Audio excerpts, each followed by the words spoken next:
Memphis.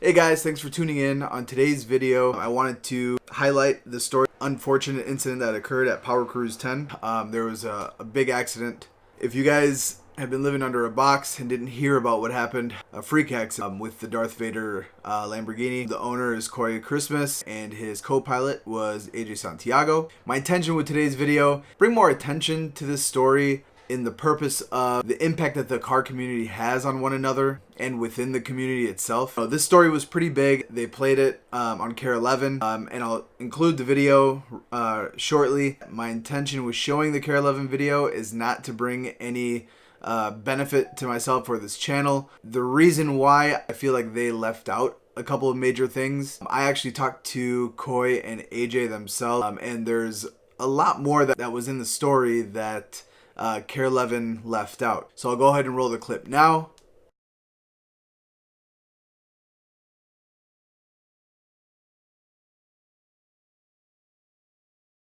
In the hood, and there's a trunk, and it's Coy Christmas and AJ Santiago could talk about cars all day long. When you see it in person, you're like, holy moly. yeah. And this past weekend at Brainerd International Raceway, they brought out the Lamborghini for a charity car show. It's just a cool looking car. Coy drove and AJ rode passenger. It was just a test drive. We're not exactly sure what happened, but the car, the wheel just cranked right to the right. I mean, I looked at AJ and said, we're going to hit the wall.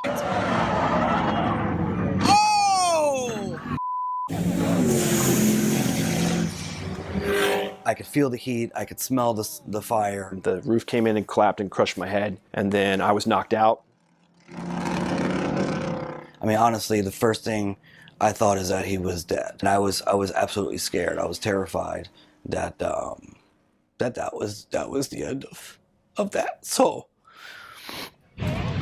But Coy was in good hands. AJ Santiago had been in this situation before. Iraq, April 2007. while on a mission, my wingman was shot down, and in that instance, it was 9 humans that we got to save that day. Saturday, it was 1, and regardless of what the number is, I know what the right thing to do is.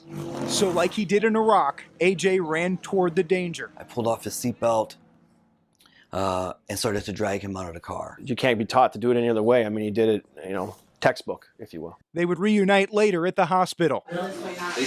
Even Coy's stitches and AJ's burns couldn't break their spirit. If this is the price I have to pay for saving a life, then I'll take it. I'll take it. Thanks, dude. I appreciate it. They still don't know what caused the car to lose control. It might have been a mechanical error. Maybe the tire might have slipped on something. Whatever it was, Coy's been out of the hospital all week, and AJ will be heading home soon after a stay at HCMC. Back to you. So the Care 11 clip was a good clip. They only have a few seconds to kind of talk about it. I wanted to give the perspective from AJ. He's a very humble human being. He brought in some other key items that need to be addressed in this story that weren't addressed. He says that, it wasn't entirely that he saved Coy's life. In retrospect, Coy had saved his life in the way that he impacted the wall. AJ tells me the reason why everything panned out the way it did and put him, AJ, into the position to save Coy's life. He said that Coy initially saved his life with the way that he drove into the wall. He said that Coy unselfishly decided to take the main impact to his side.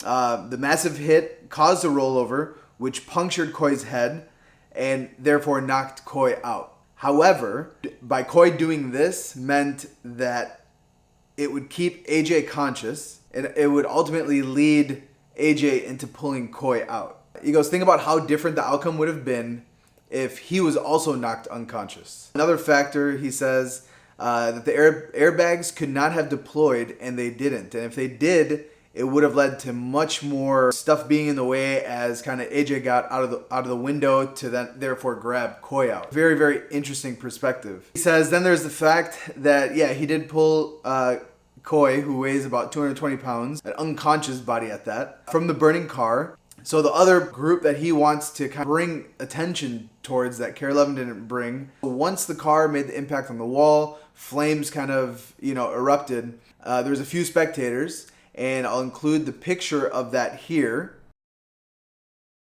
Those spectators need to get addressed too, because I believe, and we all believe, that they are just as much heroes as everybody involved in this situation. And the other fact is, Care 11 left out that the whole point of Coy being at Powercruise, his purpose at Powercruise was towards his charity, raising money for his charity, and he was doing that by way of allowing people to ride in his cars and take laps around the track. I think he did like a couple laps per person or something like that, like 15-minute rides or something like that. But per increment, that person would donate $5. They'd get a T-shirt. He raised, a little bit over like $2 or $3 grand. Don't quote me, but nonetheless, he was there for charity and raising money for his charity.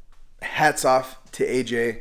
Everything in life has some kind of variability. The cards were on your side. You were put in a position to test yourself, and you prevailed. My intention with this video is really to increase the awareness, right? I mean, this is such a huge story that I think sadly, a lot of people will just forget.